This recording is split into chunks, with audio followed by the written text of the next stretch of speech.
Selamat pagi, salam planters. Perkenalkan, nama saya Tommy Panjaitan.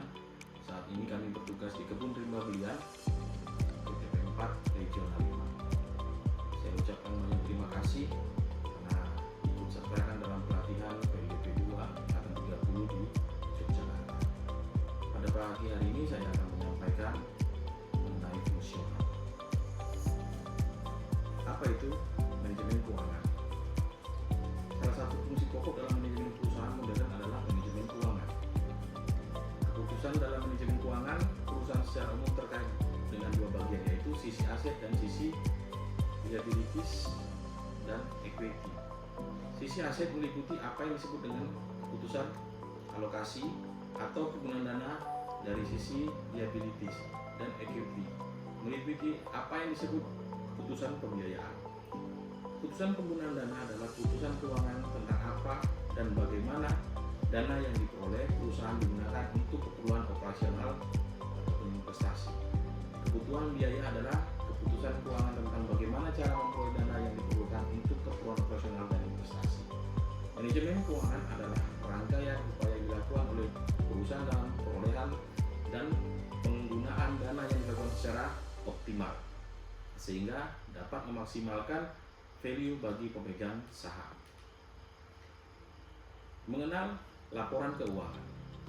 Setiap pejabat perlu memahami kondisi keuangan sebagaimana informasi yang tercatat di dalam laporan keuangan. Laporan keuangan memberikan informasi dan gambaran umum kondisi keuangan. Informasi yang tercatat dalam laporan keuangan akan dianalisis, yang hasil analisisnya akan membantu manajemen dalam mengambil keputusan. Nah, beberapa jenis laporan keuangan. Pertama, laporan posisi keuangan, laporan laba rugi, laporan arus kas, laporan perubahan ekuitas, serta laporan keuangan internal. Laporan keuangan yang disusun menurut standar akuntansi adalah laporan posisi keuangan, laporan laba rugi, laporan arus kas, dan laporan perubahan ekuitas. Standar akuntansi yang diacu oleh pelaporan keuangan bisnis di Indonesia adalah Pernyataan Standar Akuntansi Keuangan atau PSAK. Laporan keuangan internal disusun menurut kebutuhan internal manajemen perusahaan. Selanjutnya,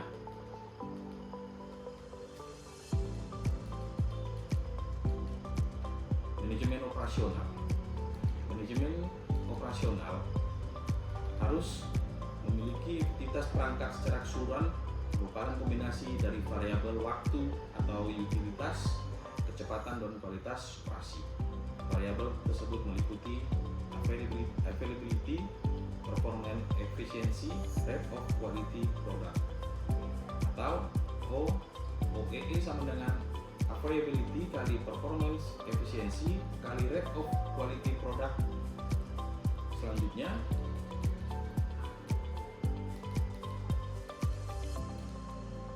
kompetensi harus dimiliki sebagai pemimpin. Kompetensi harus dimiliki.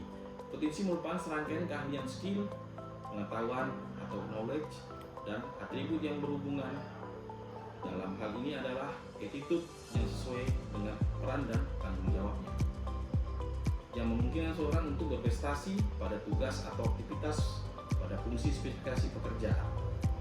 Karakteristik yang mendasari perilaku yang menggambarkan motif, karakteristik pribadi atau ciri khas, konsep diri, nilai-nilai, pengetahuan dan keahlian yang dibawa seorang yang berkinerja unggul atau superior performa di tempat kerjanya. Sekian pemaparan dari kami. Terima kasih atas atensinya. Selamat pagi, salam planters.